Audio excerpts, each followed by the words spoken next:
हिंदी पट्टी के 3 राज्यों में विधानसभा चुनाव हारने के बाद बीजेपी भारी दबाव में है। विरोधियों के साथ साथ अपनों ने भी वार शुरू कर दिया है।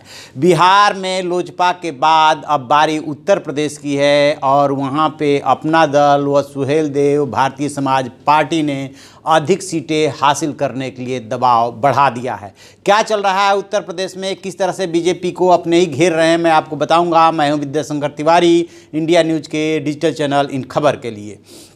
दरअसल कहा जाता है, पुरानी कहावत है कि जब भी आप मुश्किल में आते हैं, मुश्किल कभी एक तरफ से नहीं आती है, चारों तरफ से आती है। जैसे ही हिंदी पट्टी के 3 राज्य मध्य प्रदेश, राजस्थान, छत्तीसगढ़ हाथ से निकले, बीजेपी की घेराबंदी शुरू हो गई है। और इसकी शुरुआत हुई सियासत के सबसे बड़ी प्रयोगशाला बिहार से, जहाँ पे कि रालोसपा के निकलने के बाद लोजपा ने दबाव बढ़ा दिया और अंततः रामविलास पासवान की पार्टी बीजेपी पे भारी पड़ी।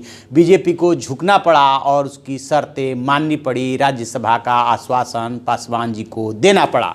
अब उसके बाद जो उत्तर प्रदेश में हो रहा है, उत्तर प्रदेश में बीजेपी के 2 प्रमुख सहयोगी दल अपना दल ने भी दबाव बढ़ाया है और उसके अध्यक्ष आशीष पटेल, जो कि अनुप्रिया पटेल केंद्रीय राज्य मंत्री हैं, उनके हस्बैंड हैं, उनका कहना ये है कि बीजेपी सहयोगी दलों को उचित सम्मान नहीं दे रही है, हाशिए पे रख रही है। आपको 2017 की याद दिलाऊं, जिसमें कि ये अपना दल जो है 11 सीटों पे लड़ा था, 9 सीटें उसने जीती थी और सुहेलदेव भारतीय समाज पार्टी 8 सीटों पे लड़ी थी और 4 सीटें जीत करके आई थी। उसके मुखिया जो है ओम प्रकाश राजभर हैं, वो लगातार योगी सरकार में कैबिनेट मंत्री होते हुए भी योगी सरकार की नीतियों की और कामों की आलोचना करते रहते हैं। और अब जो है अपना दल ने मुँह खोला है। आशीष पटेल ने साफ साफ ये इल्ज़ाम बीजेपी पे लगा दिया है।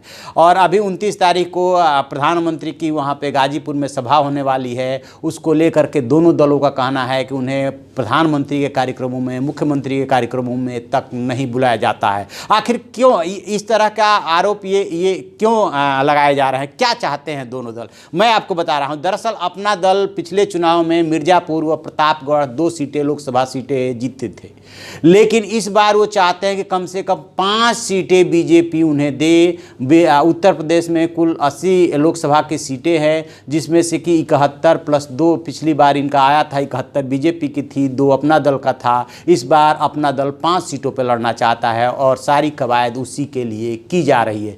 ठीक इसी तरह से जो सुहेलदेव भारतीय समाज पार्टी है, उसके मुखिया जो ओम प्रकाश राजभर हैं, वो चाहते हैं कि उन्हें भी कम से कम 2 सीटें लड़ने के लिए दी जाए। तो इस तरह से वो भी दबाव बना रहे हैं और इसके पीछे एक और उनका खास मकसद है कि वो अपने बेटे को चुनाव लड़ाना चाहते हैं। ओम प्रकाश राजभर पुराने राजनीतिज्ञ हैं, बसपा में रहे हैं, दांव पे जानते हैं, लिहाजा वो समय समय पे अपनी मांग अपने तरह से उठाते रहते हैं। तो इस तरह से बिहार के बाद यूपी में भी अपने सहयोगी दलों ने बीजेपी पे दबाव बढ़ा दिया है। उधर महाराष्ट्र में उद्धव ठाकरे पहले से नाराज हैं और अब वो कांग्रेस अध्यक्ष राहुल गांधी की भाषा बोलने लगे हैं। वो जो है जिस शब्द का इस्तेमाल राहुल गांधी चौकीदार के लिए करते हैं, उसी शब्दों का वो इस्तेमाल कर रहे हैं। जबकि बीजेपी बार बार इस बात को दोहरा रही है कि वो अगला चुनाव शिवसेना के साथ मिल करके लड़ेगी। तो ये हुआ है 3 राज्यों में हार के बाद बीजेपी पे दबाव बढ़ा है।